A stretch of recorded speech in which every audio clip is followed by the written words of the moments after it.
আমি খুব দুঃখ পেয়েছি, চাঁদপুরের এক সংসদ সদস্যের ছেলে,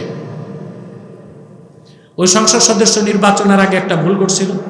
চাঁদপুর আমার স্টেজে এসেছে, হাত ধরে তিনি তওবা করছেন আমার কাছে। তিনি এখন পার্লামেন্ট মেম্বার। তার ছেলে একটা পোস্ট লিখেছে, এখানে আছে আমার কাছে। পোস্টে সে লিখেছে, পৃথিবীতে যত আইন দেখছে সে, তার মধ্যে সবচেয়ে ফালতু আইন হচ্ছে কোরআন হাদিসের আইন, শরিয়া আইন।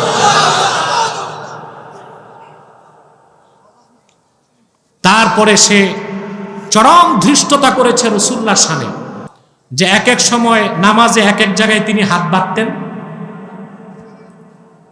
শরিয়া আইনকে অস্বীকার করছে। রাসূলুল্লাহর আরশ চুম্বি সম্মান মর্যাদার খেলাফ বক্তব্য দিয়েছে। আল্লাহর পবিত্র সত্তার কসম, ওই কুলাঙ্গার শয়তানটার কুফর হয়েছে, সে কাফের। মুরতাদ হিসেবে আমরা তার শাস্তি চাই রাষ্ট্রের কাছে। যদি রাষ্ট্র শাস্তি দিতে ব্যর্থ হয়, জনগণ আইন হাতে তুলে নিতে বাধ্য হবে। আল্লাহ তাকে হেদায়েত দেখ। তার বাপ মুমিনুল হককে বলবো, তাকে ধরে জুতা পিটা করে তওবা করানো। শরিয়া আইন বাস্তবায়ন করতে পারেন না, এটা ব্যর্থতা। কিন্তু শরিয়া আইনের প্রতি সন্দেহ করা কুফরি। শরিয়া আইন ইস্টাবলিশ করতে পারেন না, এটা ব্যর্থতা। কিন্তু শরিয়া আইনকে বর্তমান যুগের উপযোগী কিনা সন্দেহ করা কুফরি। আল্লাহর বিধান বুঝেন, আহকামে শারঈয়া, শরঈ বিধান, শারঈ বিধান। কোরআন শরীফে এখানে যে আল্লাহ জিকির বলছেন, ইন্নামাল মুমিনুনা আল্লাযীনা ইযা যুকিরাল্লাহু ওয়াজিলাত কুলুবুহুম, এখানে জিকির অর্থ আল্লাহর বিধান। সুবহানাল্লাহ বলেন। জিকির অর্থ কি? ইবনে কাসির তাফসীর করেছেন, ইযা যুকিরাল্লাহু ওয়াজিলাত কুলুবুহুম আই ইযা যুকিরা ইনদাহুম আহকামুল্লাহ। প্রকৃত মুমিনদের সামনে যখন আল্লাহর বিধান উচ্চারিত হয়, আল্লাহর বিধানকে মানার জন্য তাদের অন্তর নরম হয়ে যায়, প্রস্তুত হয়ে যায়। আল্লাহর জিকির হলেই অন্তরের মধ্যে শিহরণ তৈরি হয় তাদের। সুবহানাল্লাহ বলে। শরিয়া আইনকে মানেন। শরিয়া আইন কার আইন? শরিয়া আইন বাস্তবায়ন করতে পারেন না, এটা ব্যর্থতা। কিন্তু শরিয়া আইনের প্রতি সন্দেহ করা কুফরি। শরিয়া আইন ইস্টাবলিশ করতে পারেন না, এটা ব্যর্থতা। কিন্তু শরিয়া আইনকে বর্তমান যুগের উপযোগী কিনা সন্দেহ করা কুফরি। আমি খুব দুঃখ পেয়েছি, চাঁদপুরের এক সংসদ সদস্যের ছেলে, ওই সংসদ সদস্য নির্বাচনের আগে একটা ভুল করছিল।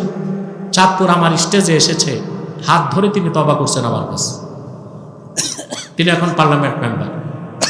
তার ছেলে একটা পোস্ট লিখেছে, এখানে আছে আমার কাছে। পোস্টে সে লিখেছে, পৃথিবীতে যত আইন দেখছে সে, তার মধ্যে সবচেয়ে ফালতু আইন হচ্ছে কোরআন হাদিসের আইন, শরিয়া আইন।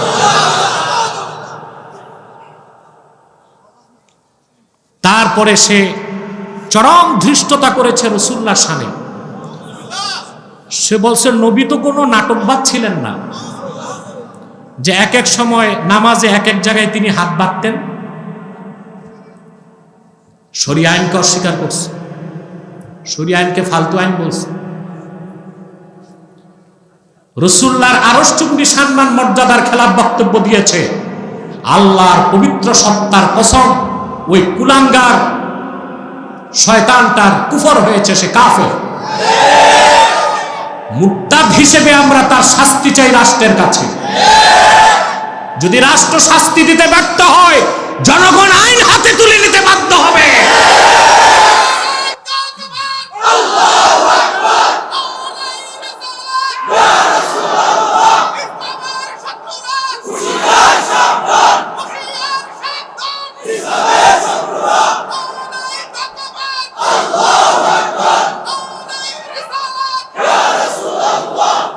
শরিয়া আইন সম্পর্কে তার ধারণাই নাই।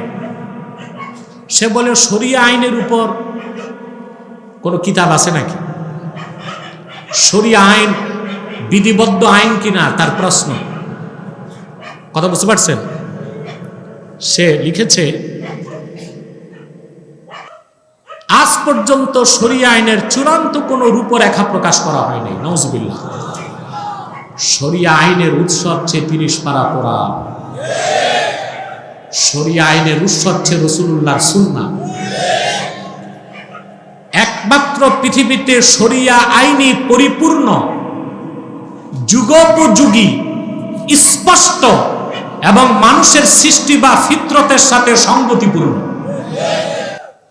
এছাড়া কোনো আইন পৃথিবীতে আছে ত্রুটিপূর্ণ। যেমন আমাদের দেশে শরিয়া আইন নাই, ইংরেজ আইন আছে, ১৯০ বছরের পুরনো আইন। এই আইনের ধারণাগুলো দেখেন। ৫৪ ধারায় পুলিশ যাকে তাকে গ্রেফতার করতে পারে, পারে কেন? ২৪ ঘন্টা থানায় রাখে, ২৪ ঘন্টা পর দেখা গেল তার দোষ নাই, ছেড়ে দিল। ২৪ ঘন্টা যে আটকায় রাখলো, তার মানহানি হলো, সম্মানহানি হলো, মানসিক কষ্ট, শারীরিক কষ্ট। ইংরেজ আইনে এটার কোনো জবাব নাই। সে নাস্তিক শরিয়া আইনের দোষ খুঁজে, কিন্তু যে আইন নিয়ে আসে সেই ব্রিটিশ আইন পুরোটাই একটি জঙ্গলি আইন, অমানবিক আইন, মানুষের ফিতরতের সাথে অসঙ্গতিপূর্ণ আইন। প্রচলিত আইনে, ইংরেজ আইনে হেরোইন, ১ পোটলা হেরোইন গোপনে আপনার ব্যাগে দিয়ে দিছে, আপনি কিছুই জানেন না, আপনি ভাবছেন আটার পোটলা, ভিতরে কি? পুলিশ যদি পায় কাকে ধরবে? আপনাকে। আপনাকে ধরবে। আপনি যদি 1000 বার বলেন আমি জানি না, তাও চলবে না। এ হচ্ছে ইংরেজদের জঙ্গলি আইন। প্রচলিত ইংরেজ আইনে ছেলে মেয়ে যদি প্রাপ্তবয়স্ক হয় আর তারা যদি সম্মতির ভিত্তিতে বিয়ে ছাড়া ফিজিক্যাল রিলেশন করে, প্রচলিত আইনে এতে কোনো দোষ নাই। আর যদি বলা হয় না মেয়েটা মোটামুটি রাজি ছিল না, এটা ধর্ষণ, আপনার মৃত্যুদণ্ড হতে পারে। এটা কি মানুষের আইন? কথা বলেন না, জঙ্গলি আইন। ব্রিটিশ আইনের উৎস কি? ওই কুলাঙ্গারটা জানে? ব্রিটেনে বিভিন্ন উপজাতি, বিভিন্ন রাজাগণ শাসন করত বিভিন্ন অঞ্চল। তখন সেই মধ্যযুগে রাজারা মন গড়া যে আইন আইন দিয়ে দেশ শাসন করত, রাজ্য শাসন করত, ওগুলি পরবর্তীতে প্রজ্ঞাপনের মাধ্যমে ব্রিটিশ আইনের রূপ নিয়েছে। যে আইনের উৎস জঙ্গল, যে আইনের উৎস অসভ্য মানুষরা, সেটা তার কাছে সেরা। আর যে আইনের উৎস আল্লাহর কোরআন, সে শরিয়া আইনকে সে প্রশ্ন করে, এটা সে বুঝতে পারে না, এটা সম্পর্কে তার ধারণা নাই, সে শরিয়া আইনকে মানবে না, এটা তার ব্যক্তিগত বিষয়। আমরা তাকে কাফের মনে করি, কিন্তু শরিয়া আইনের দিকে আঙ্গুল তোলার কোনো সাহস তার নাই, অধিকার নাই। মেনে নিবেন? আমি সরকারকে বলবো অতি শীঘ্র আইনের আওতায় তাকে এনে উপযুক্ত শাস্তির ব্যবস্থা করতে হবে। শরিয়া আইন হচ্ছে পরিপূর্ণ আইন। ওর তো ধারণা নাই, পড়াশোনা নাই, তো কুয়ার ব্যাং, ও ইসলাম বুঝবে? আরে ভাই, চামচিকা দেখছেন? চামচিকা রাতে বের হয়, দিনে কেন? চামচিকাকে জিজ্ঞেস করার পর সে বলে আমার সূর্যের সাথে দুশ্মনী আছে। চামচিকার শত্রুতা কার সাথে? না, সূর্যের আলো সহ্য হয় না। তো ওই জাহান্নামে শরিয়া আইনকে সমালোচনা করছে। ইসলাম কত বড়, কত ব্যাপক, কত বিস্তৃত। রাসূলুল্লাহ রেখে যাওয়া ইসলাম মধ্যাহ্নের দিবাকর সূর্যের চোখ প্রখর। এটা বুঝার মতো ওর দিল নাই, চিন্তা করার মস্তিষ্ক নাই, দেখার মতো চক্ষু নাই, শোনার মতো কান নাই। সেজন্য সে শরিয়া আইনের বিধিবদ্ধ কোনো রূপরেখা দেখে নাই। শরিয়া আইনের উপর ১৫০০ বছর আগ থেকে আজ তক যত কিতাব লেখা হয়েছে, শত শত খণ্ড, ফতোয়া আলমগীরি, ফাতাওয়া কাজী খান, ফাতাওয়া বাজ্জাজিয়া, দুররুল মুখতার, রাদ্দুল মুখতার, শত শত ফিকহ শাস্ত্র লেখা হয়েছে। ইসলামী আইনের ব্যাখ্যা সেখানে আছে। সুবহানাল্লাহ বলেন। ইসলামী আইন দিয়া প্রায় ১৩০০ বছর মুসলমানেরা বিশ্ব শাসন করেছে। ১৯১৭ সালে খেলাফতে ওসমানিয়ার অবসানের পর এই ইংরেজ আইন ঢুকছে। এই ইংরেজ আইন আর গণতন্ত্র যখন ঢুকলো, শুধু মুসলিম বিশ্ব নয়, সারা পৃথিবীর মুসলমান শুধু দেখলো অবিচার। পৃথিবীতে মুক্তি, কল্যাণ আসতে পারে শরিয়া আইনে। শরিয়া আইন সম্পর্কে তার ধারণা নাই। দ্বিতীয় পোস্টে সে লিখছে যে আমরা নামাজে এক একজন এক এক জায়গায় কেন হাত বাঁধি। মূর্খটা বুঝলো না এটা হচ্ছে ইসলামের ব্যাপকতা। ইসলাম অপশন রাখছে। কি রাখছে? অপশন। শরিয়া আইনের প্রয়োগের ক্ষেত্র এটা না যে কোথায় হাত বাঁধবো।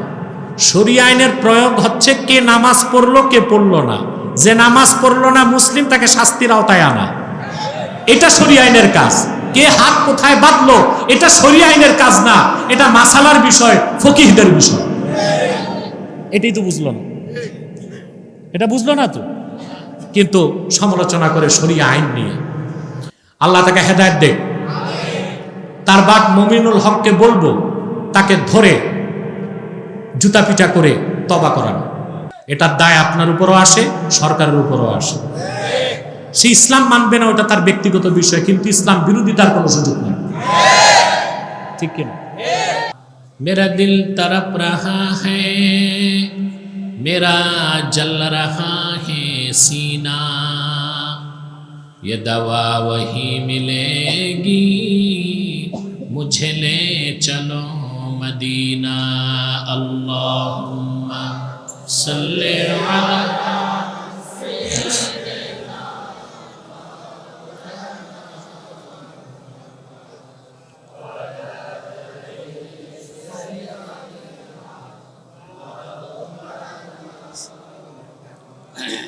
मदीना मदीना मोमिनों की गुनगुना है, दीदारे मदीना आशिकों की तमन्ना है। अल्लाहुम्मा सल्ले अला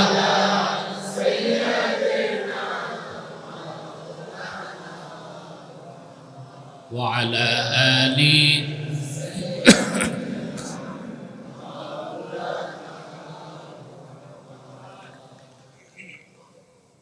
मुहम्मदुन रसूलुल्लाह सल्लल्लाहु अलैहि वसल्लम, खतमल्लाहु बिहिन नबुव्वा व हकमन ला नबिय्य बअदहु, बलगल उला बिकमालिही।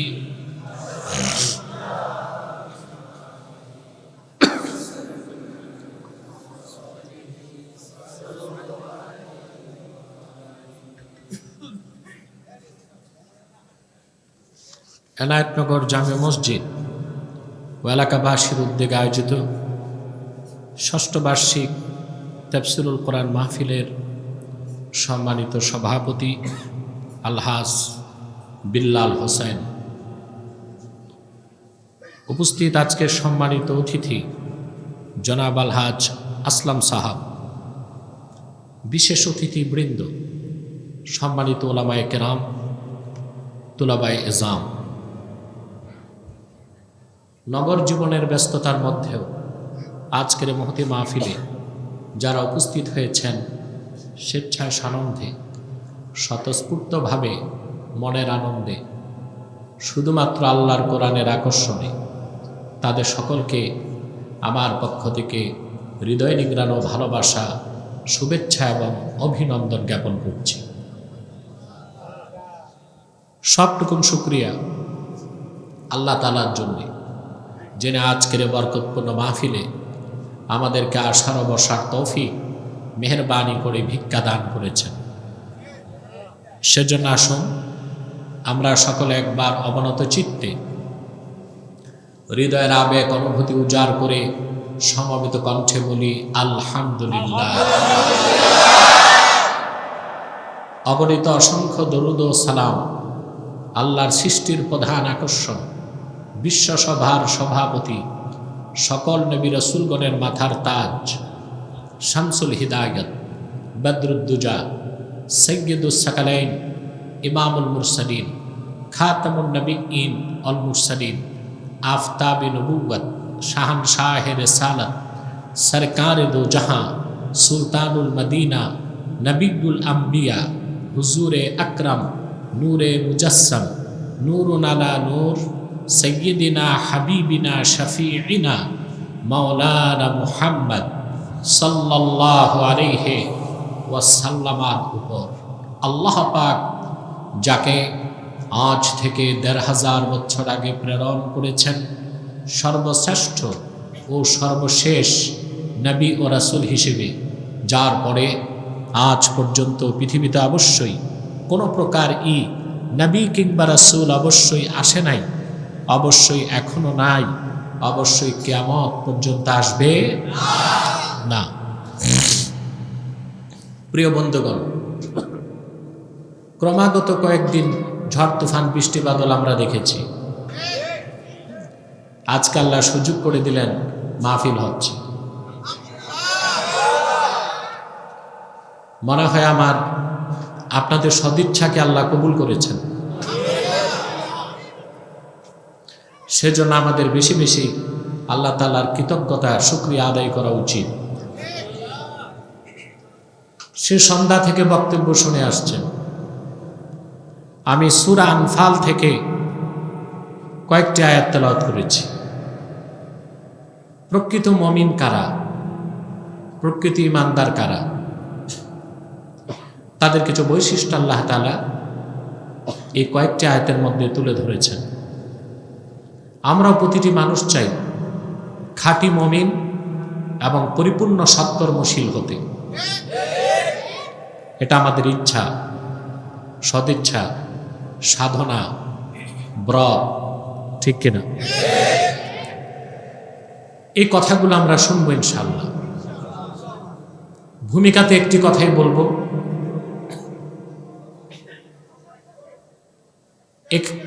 এখানে যারা এসেছেন, বসে আছেন, পার্থিব কোনো স্বার্থ আছে? রাজনৈতিক, সামাজিক?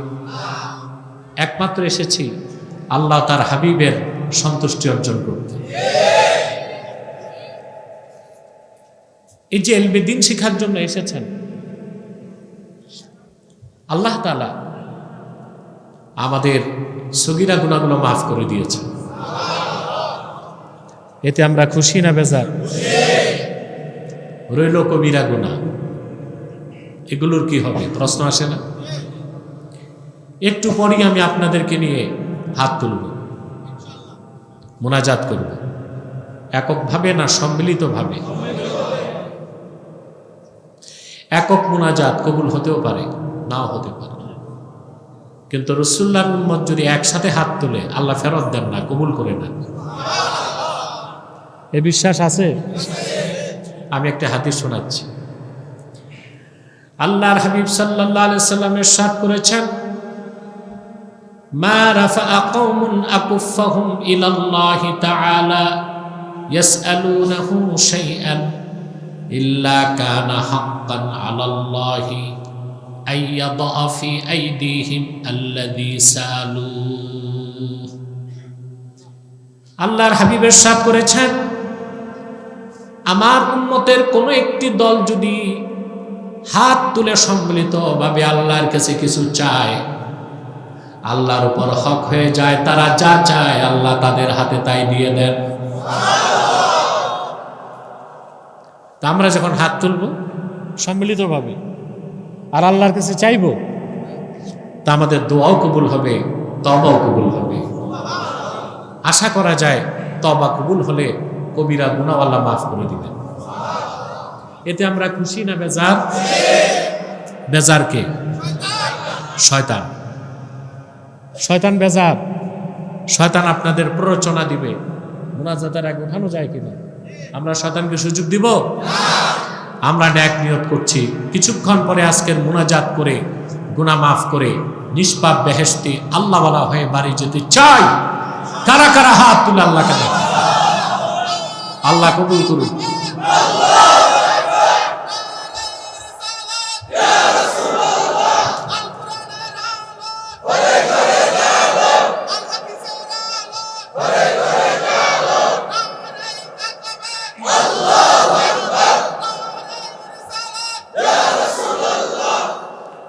আল্লাহ কবুল করুক, আল্লাহ মঞ্জুর করুক। প্রিয় বন্ধুগণ, আসুন তিলাওয়াতের মাধ্যমে আলোচনায় প্রবেশ করি।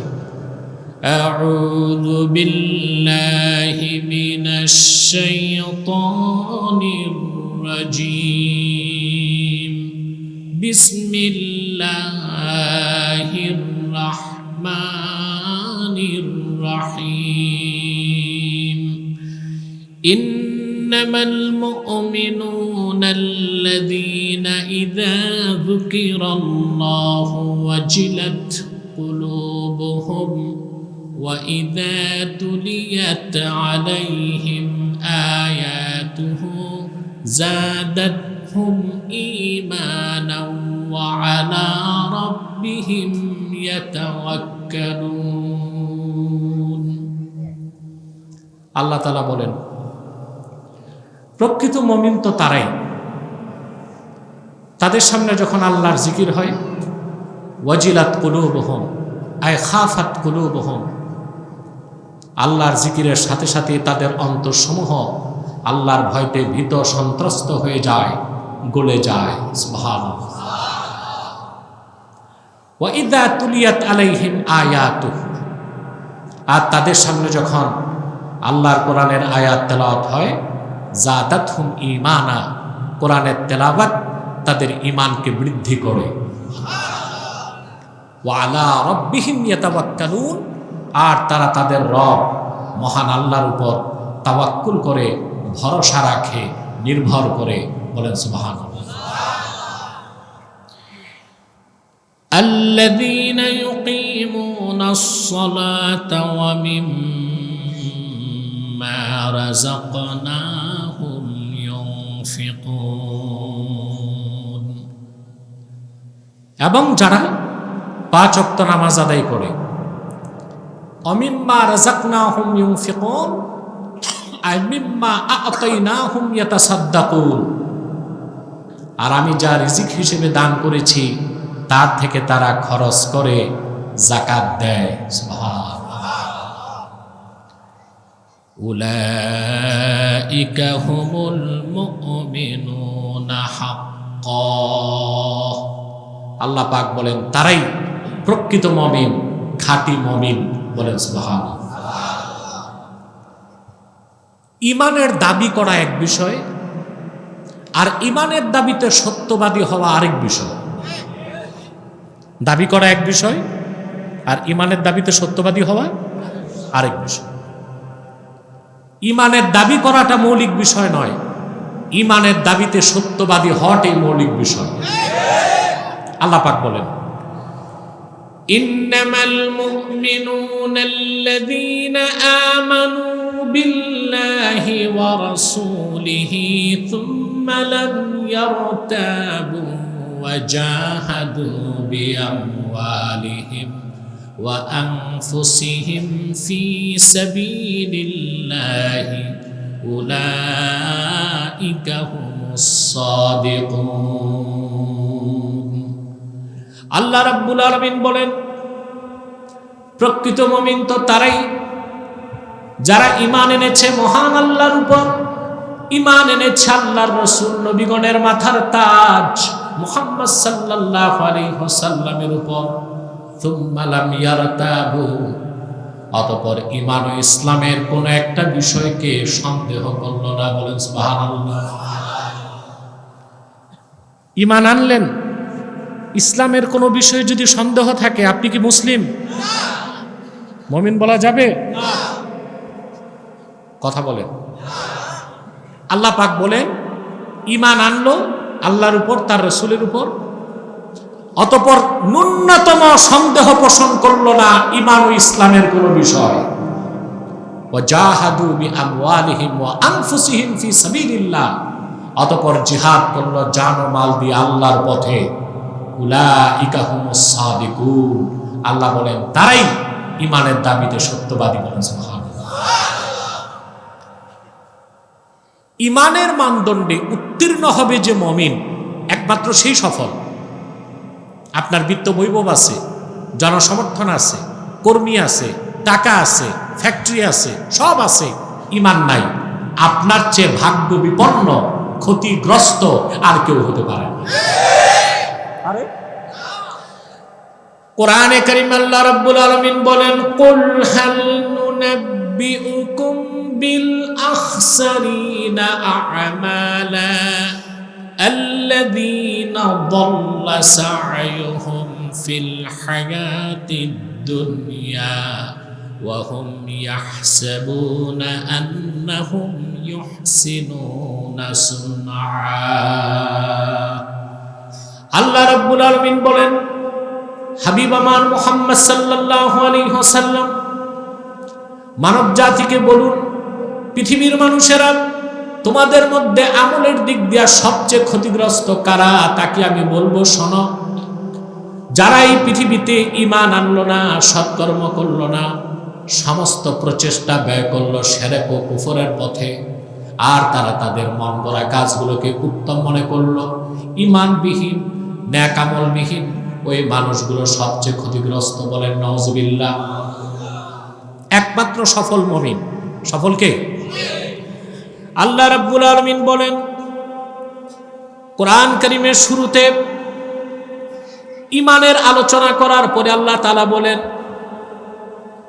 কোরআনে কারীমের শুরুতে আল্লাহ তাআলা বলেছেন, যারা ঈমান এনেছে, নেক আমল করেছে, আখিরাতকে বিশ্বাস করেছে, উলাইকা আলা হুদাম মির রাব্বিহিম ওয়া উলাইকা হুমুল মুফলিহুন। ঈমানদার সৎকর্মশীলদের ব্যাপারে আল্লাহ বলেছেন, তারাই তাদের রবের প্রদত্ত হেদায়েতের উপর প্রতিষ্ঠিত, আর তারাই চূড়ান্ত সফলতা লাভ করেছে। বলেন সুবহানাল্লাহ। যেখানে ঈমান নাই ওখানে সফলতা নাই। একমাত্র সফলতার মূল সোপান হচ্ছে, চাবি হচ্ছে ঈমান। বলেন সুবহানাল্লাহ। কোরআনে কারীমের অন্যত্র আল্লাহ রাব্বুল আলামিন বলেন, قد أفلح المؤمنون الذين هم في صلاتهم خاشعون। নিশ্চিতভাবে বিশ্বাসীগণ, মুমিনগণ, ঈমানদারগণ সফলতা লাভ করেছে। বলেন সুবহানাল্লাহ। এই সূরার শেষে আবার তিনি বলছেন, وَمَن يَدْعُ مَعَ اللَّهِ إِلَٰهًا آخَرَ لَا بُرْهَانَ لَهُ بِهِ فَإِنَّمَا حِسَابُهُ عِندَ رَبِّهِ إِنَّهُ لَا يُفْلِحُ الْكَافِرُونَ। সূরা মুমিনুনের শুরুতে বললেন, কদ আফলাহাল মুমিনুন, মুমিনগণ নিশ্চিত সফলতা লাভ করেছে। আর সূরা শেষে এসে বললেন, নিশ্চয়ই যারা কাফের, অবিশ্বাসী, ঈমানের দৌলত থেকে বঞ্চিত, তারা কোনোদিন সফলতা লাভ করতে পারে না। তাহলে ইহকালীন কল্যাণ এবং পরকালীন মুক্তির জন্য আমাদের সবচেয়ে বড় ব্রত, সাধনা হবে কি?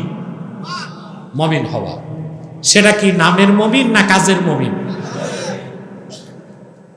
আপনি পরিপূর্ণ মুমিন হলেন কিনা তার প্রমাণ কি?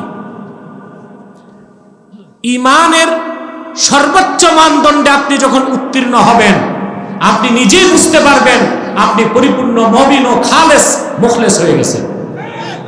কিভাবে?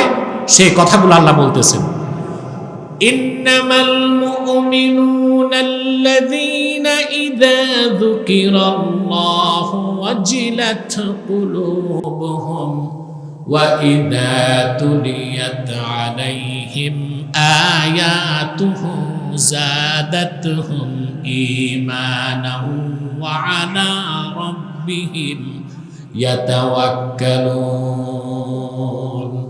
পরিপূর্ণ মুমিন তো তারাই যখন তাদের সামনে আল্লাহর জিকির হয়, তাদের অন্তর আল্লাহর ভয়তে ভীত সন্ত্রস্ত হয়ে যায়, বিগলিত হয়ে যায়, আর সেই অন্তরে শিহরণ তৈরি হয়, আল্লাহর বিধানকে মানার জন্য তা প্রস্তুত হয়ে যায়। বলেন সুবহানাল্লাহ। সবচেয়ে সূক্ষ্ম বিষয় এখানে জিকির অর্থ কি? আমরা বাঙালি জিকির বুঝি না। আমরা মনে করি সকাল সন্ধ্যা একটু জিকির করলাম, সকালে 10 মিনিট, সন্ধ্যায় 10 মিনিট জিকির করলাম, জিকির হয়ে গেছে, সারাদিন সুদ খাইলাম, ঘুষ খাইলাম, চুরি চামারি করলাম, দুর্নীতি করলাম। আমরা জিকির এটা বুঝি, সকালে জিকির ঠিক, বিকালে জিকির, সারাদিন শয়তানি। সারাদিন কি শয়তানি। মৌখিক জিকিরটা নফল, এটা কি আল্লাহ শুধু মৌখিক জিকিরটাকে জিকির বলেন নাই, সালাতকে জিকির বলছেন, ইমানকে জিকির বলছেন, কোরআনকেও জিকির বলেছেন। আল্লাহর বিধান আহকামে শারঈয়াকেও আল্লাহ তাআলা জিকির বলেছেন। সুবহানাল্লাহ। আল্লাহ রাব্বুল আলামিন বলেন, উতলু মা উহিয়া ইলাইকা মিনাল কিতাবি ওয়া আকিমিস সালাতা ইন্নাস সালাতা তানহা আনিল ফাহশাই ওয়াল মুনকার ওয়া লাযিকরুল্লাহি আকবার। সুবহানাল্লাহ। নামাজকে আল্লাহ জিকির বলছেন, এটা সবচেয়ে বড় জিকির। সবচেয়ে বড় জিকির কি? সালাত। ঈমানকে আল্লাহ জিকির বলছেন। ঈমান কি বলছেন? জিক্র বলেছেন। যেমন কোরআন হচ্ছে ঈমান, পুরা কোরআন বিশ্বাসটাই তো ঈমান। এই কোরআনকে আল্লাহ জিকির বলেছেন। আল্লাহ রাব্বুল আলামিন বলেন, ওয়া মান আ'রাদা আন যিকরি ফাইন্না লাহু মাঈশাতান দানকা ওয়া নাহশুরুহু ইয়াওমাল কিয়ামাতি আ'মা। আল্লাহ পাক বলেন, ওয়া মান আ'রাদা আন যিকরি, যে আমার জিকির থেকে মুখ ফিরায় নিল। এখানে জিকির মানে কোরআন। এই কোরআন থেকে যে মুখ ফিরিয়ে নিল, আল্লাহ বলেন তার জন্য রয়েছে আমার কাছে একটি সংকুচিত রিজিক, আর কাল কিয়ামতের দিন তাকে আমি অন্ধ করে হাসরে উঠাবো। এই জিকির মানে কি? কোরআন। কোরআনকে আল্লাহ জিক্র বলেছেন। সকাল সন্ধ্যার জিকির যদি না করেন, ঈমান নষ্ট হবে না। কিন্তু আল্লাহর কোরআনের বিসমিল্লাহর বা থেকে মিনাল জিন্নাতি ওয়ান নাসের সিন পর্যন্ত কোনো একটি বাক্যের, একটি শব্দের, একটি অক্ষরকে যদি অস্বীকার করেন, আপনি কাফের হয়ে যাবেন। পার্থক্য আছে। নফল জিকির আরেকটা জিকির কি? ঈমান। সুবহানাল্লাহ। আল্লাহ রাব্বুল আলামিন ঈমানকে জিকির বলেছেন, সালাতকে জিকির বলেছেন, কোরআনকে জিকির বলেছেন, তোয়াফকে জিকির বলেছেন, আরাফার ময়দানে উপস্থিতকেও জিকির বলেছেন, সাফা মারওয়ায় দৌড়ানোকেও জিকির বলেছেন, কোরআন তেলাওয়াত করাকে জিকির বলেছেন, কোরআন শোনাকেও জিকির বলেছেন, ওয়াজ করাকে জিকির বলেছেন, ওয়াজ শোনাকেও জিকির বলেছেন। আবার আল্লাহ তাআলা কাওয়ানিনে ইসলামী, আল্লাহর বিধানগুলোকে আল্লাহ রাব্বুল আলামিন জিকির বলেছেন।